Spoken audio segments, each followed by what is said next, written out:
नमस्कार. प्राईम पॉईंटमध्ये मी सुहास आपल्या सगळ्यांचं स्वागत करतो. प्रचंड चर्चा, प्रचंड कन्फ्युजन, प्रचंड गाठीभेटी आणि इज इक्वल टू काय, म्हणजे याच्यातनं निष्पन्न काय, काहीच नाही. म्हणजे शरद पवारांची राष्ट्रवादी ही NDA सोबत जाणार आहे का, माहीत नाही. बरं, याच्या उलटचाही प्रश्न आहे की भाजप शरद पवारांच्या राष्ट्रवादीला NDAमध्ये सामील करून घेणार आहे का, माहीत नाही. मग इकडे जयंत पाटील असतील, जितेंद्र आव्हाड असतील, ते मुख्यमंत्र्यांच्या भेटी घेत आहेत, उपमुख्यमंत्र्यांच्या भेटी घेत आहेत. चर्चा तर सुरू आहे अर्थ खात्यावरून. तिकडे सुप्रिया सुळे, सोनम वांगचुक जे काही उपोषण करतायत, आज त्यांच्या उपोषणाचा 20वा दिवस आहे, त्या उपोषणाला त्या आज हजेरी लावणार आहेत. हे नेमकं चाललं आहे काय, फक्त कन्फ्युजन चालू आहे. याच्यातनं खरंच राष्ट्रवादी शरद पवार गट हा सत्तेमध्ये NDA सोबत जाणार आहे का, हेच आपल्याला जाणून घ्यायचं आहे या व्हिडिओमधनं. तुम्हाला व्हिडिओ आवडला तर लाईक करा, शेअर करा, चॅनल सबस्क्राईब करायला विसरू नका आणि तुमच्या देखील कमेंट या कमेंट बॉक्समध्ये जरूर टाका. मित्रहो, गेल्या 8 दिवसामध्ये ज्या पद्धतीच्या सगळ्या चर्चा चालू आहेत, चर्चाच आहेत, अजून अधिकृतरित्या कोणीच काही बोललेलं नाही आहे. आपणच बोलतो.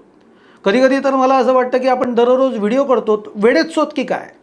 म्हणजे आपण तर व्हिडिओ करतो आहे की शरद पवार आता NDAमध्ये जाणार, शरद पवार NDAला बाहेरनं पाठिंबा देणार, किंवा शरद पवारांचा एक गट शरद पवारांची साथ सोडून भाजपमध्ये जाणार. पण या बाबतीमध्ये कोणतीही चर्चा होत नाही, कोणी उघडपणाने बोलत नाही. ना तिकडे शरद पवार काही बोलतायत, ना सुप्रिया सुळे काही बोलतायत, ना इकडे गाठीभेटी घेणारे जयंत पाटीलसुद्धा काही बोलत आहेत. जयंत पाटील काय म्हणत आहेत, मी माझं ईश्वरपूरमधले जो काही नगराध्यक्षपदाचा वाद आहे तो घेऊन जातो आहे. ह्याच्या पलीकडे काहीच घडत नाही आहे. पण आपण बातम्या अनेक अंगाने, अनेक तर्क लावून, अनेक वितर्क लावून करतो आहे. मग नेमकं घडतं आहे काय, घडतं आहे काहीच नाही आहे. सगळं काही जे आहे हे एक चित्र तयार केलं जातं आहे. आणि हे चित्र काय आहे ते तुम्हाला मी सांगतो. म्हणजे जे जे मला वाटतं आहे ते मी सांगतो. आता ही चर्चा आहे, म्हणजे ही चर्चा कुठपासून सुरू झाली की म्हणजे मोदी सरकारला खासदारांची गरज आहे. कारण ती 2 बिलं जी संमत करून घ्यायची आहेत त्यासाठी जी संख्या त्यांना अपेक्षित आहे त्यासाठी खासदार फोडले जात आहेत. आता मग तृणमूल काँग्रेसचे खासदार फुटले, त्यांचं ते एका वेगळ्याच पक्षामध्ये गेले, पण ते आता भाजपला समर्थन देणार आहेत. इकडे ठाकरेंचे खासदार फुटले, मग चर्चा आली शरद पवारांचे खासदार फुटणार आहेत, याची चर्चा सुरू झाली. मग त्या चर्चेनंतर सुरू काय झालं, शरद पवारांची राष्ट्रवादीच NDAमध्ये सामील होणार आहे, ही चर्चा सुरू झाली. ही चर्चा सुरू असतानाच इकडे जयंत पाटील जे राष्ट्रवादी शरद पवार गटाचे एक महत्त्वाचे ज्येष्ठ नेते आहेत, वरिष्ठ नेते आहेत, ते महाराष्ट्र राज्यातल्या अनेक बड्या लोकांच्या गाठीभेटी घ्यायला लागले. म्हणजे मुख्यमंत्र्यांची त्यांनी भेट घेतली. जेव्हा त्यांनी मुख्यमंत्र्यांची भेट घेतली तेव्हा तिथे सुनील तटकरे, प्रफुल्ल पटेल हे देखील होते अशी चर्चा आहे. खरंच होते का, कोणाला माहिती. तसं काही एकत्र त्यांचा फोटो काही आलेला आहे समोर, माहीत नाही, किंवा तसं कोणी बोललं. म्हणजे जयंत पाटलांनी तर क्लिअर केलं की ते आलेले आहेत हेच मला माहीत नाही. आले असतील तरी माझी काही त्यांची भेट झालेली नाही, मी माझ्या कामासाठी गेलो होतो. अशा सगळ्या गोष्टी आहेत. आणि त्यातून 2 दिवसानंतर म्हणजे काल जयंत पाटलांनी एकनाथ शिंदेंच्या नंदनवन या शासकीय निवासस्थानी जाऊन उपमुख्यमंत्री एकनाथ शिंदेंची भेट घेतली.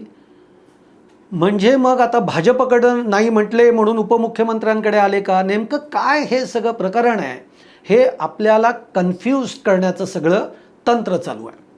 मुद्दा असा आहे की खरंच भाजप शरद पवारांना किंवा शरद पवारांच्या राष्ट्रवादीला आपल्या NDAमध्ये सामील करून घ्यायला तयार आहे का, किंवा ते घेणार आहेत का, किंवा शरद पवारांची खरंच भाजपला गरज आहे का. तर तशी गरज भाजपला अजिबात नाही आहे. मी तुम्हाला सांगतो का गरज आहे काय. बघा, आता तुम्ही काही गोष्टी लक्षात घ्या की शरद पवार आणि पंतप्रधान नरेंद्र मोदी यांची मैत्रीही चांगली आहे. पंतप्रधान नरेंद्र मोदी शरद पवारांना गुरुस्थानी मानतात. आणि शरद पवारसुद्धा ज्या ज्या वेळेला पंतप्रधान नरेंद्र मोदी हे अडचणीत येतात किंवा त्यांचं सरकार अडचणीत येतं, तेव्हा तेव्हा धावून कोण जातं? शरद पवार. आता शरद पवार काही एन डी एमधला घटक पक्ष आहेत का? नाही. तरी शरद पवार हे प्रत्येक वेळी मोदी जेव्हा जेव्हा अडचणीत आहेत तेव्हा तेव्हा शरद पवार धावून गेले. अगदी तुम्ही जर उदाहरणच घ्यायचं झालं, उदाहरणादाखल तुम्हाला 2-4 गोष्टी सांगायच्याच झाल्या, तर 2014मध्ये जेव्हा देवेंद्र फडणवीस मुख्यमंत्री झाले त्यावेळेला पहिल्यांदा 3 ते 4 महिन्यासाठी शरद पवारांनी त्या देवेंद्र फडणवीसांच्या सरकारला बाहेरून पाठिंबा दिलेला होता, ज्यावेळी की उद्धव ठाकरेंच्या शिवसेनेनी, म्हणजे तेव्हा तर शिवसेना एक संध होती, पण उद्धव ठाकरेंच्या शिवसेनेनी त्यावेळेला भाजपबरोबर सरकार बनवलेलं नव्हतं आणि मग परत निवडणुका लागून नयेत असं कारण पुढे करत शरद पवारांनी देवेंद्र फडणवीसांच्या सरकारला पाठिंबा दिला, तो सुद्धा बाहेर न दिला. मग 4 महिन्यानंतर पुन्हा उद्धव ठाकरे आले, मग यांचा पाठिंबा त्यांनी काढून घेतला वगैरे वगैरे, ती गोष्ट जाऊ दे. राफेल प्रकरण, नरेंद्र मोदी सरकार अडचणीत आलं, त्यावेळेला सुद्धा शरद पवारांनी असं काही विधान केलं, म्हणजे जे काही राफेलवरनं सगळं रान उठलेलं होतं, काँग्रेस तुटून पडली होती, काँग्रेस आक्रमक झालेली होती, पण शरद पवारांनी एक विधान केलं आणि त्यानंतर राफेल प्रकरणावरची चर्चा मागे पडली. अदानींचं प्रकरण असू देत, उद्योगपती अदानींच्या बाबतीत तर काही बोलायलाच नको. काँग्रेस अदानींच्या बाबतीमध्ये प्रचंड आक्रमक आहे. अदानींनाच सगळे प्रोजेक्ट का दिली जातात, सगळी कॉन्ट्रॅक्ट का दिली जातात, त्यांच्याकडे सगळी बंदरं का जातात, या मुद्द्यावरनं काँग्रेस आंदोलनं करत असते. इकडे महाराष्ट्रामध्ये उद्धव ठाकरेंची शिवसेना आंदोलनं करते. शरद पवार हे इंडिया आघाडीतले घटक पक्ष आहेत, इकडे महाराष्ट्रामध्ये मवियामधले घटक पक्ष आहेत. असं असताना सुद्धा शरद पवारांच्या आणि अदानींची मैत्री जी आहे ती अतिशय उत्तम आहे. म्हणजे कधीच उलट असा जेव्हा एखादा प्रसंग येतो की तिकडे आंदोलनं चालू आहेत, त्याच वेळेला शरद पवार आणि अदानी यांची भेट होते आणि चर्चा भरकटते किंवा लोकांच्या समोर जे चित्र निर्माण केलेलं जात असतं की अदानींकडे सगळं चाललेलं आहे, ती सगळी तुमची नजर भरकटते आणि आपण बघतो की अरे शरद पवार आणि अदानी तर एकत्र आहेत. म्हणजे मवियातले हे घटक पक्ष आहेत, मविया निर्माणच केली शरद पवारांनी आणि ते अदानींचे मित्र आहेत. म्हणजे त्याच वेळेला पुन्हा म्हणजे मोदी सरकारच्या साठी धावून कोण जातं? शरद पवारच जातात. असे कितीतरी उदाहरणं मी तुम्हाला आत्ता पंतप्रधान मोदींच्या परदेश दौऱ्यावरनं घमासान झालं की मोदी जातात तिकडे, मग त्यांना काय तिकडची पारितोषिकं मिळतात, त्यांना नोबेल मिळतं, त्यांना अनेक गोष्टी मिळतात. ह्याच्यावरनं चर्चा झाल्या. काँग्रेसने त्याच्यावरनं पंतप्रधानांच्या परदेश दौऱ्यावरनं टीका केली. शरद पवारांनी त्याच दरम्यान एक विधान केलं की आपले पंतप्रधान नरेंद्र मोदी हे परदेशात जाऊन आपल्या देशाची मान उंचावत असतात. झालं, संपलं, वातावरण निवळलं. कितीतरी उदाहरणं आपल्याला देता येतील की नरेंद्र मोदींचं सरकार किंवा नरेंद्र मोदी जेव्हा जेव्हा अडचणीत आहेत तेव्हा तेव्हा शरद पवार धावून गेलेले आहेत. मग शरद पवार काही मोदींच्या सत्तेमध्ये आहेत का, मोदींच्या सरकारमध्ये आहेत का? काहीच नाही आहे. पण तरी शरद पवार मदतीला धावतात आणि मोदी शरद पवारांच्या मदतीला धावतात किंवा शरद पवारांनी कधीही बोलवलं तरी मोदी तिकडे कायम हजर असतात. हे सगळं आपण बघितलं आहे. पण काय होतं की या घटना आपल्या विस्मरणात जातात आणि मग नव्याने आपण चर्चा सुरू करतो.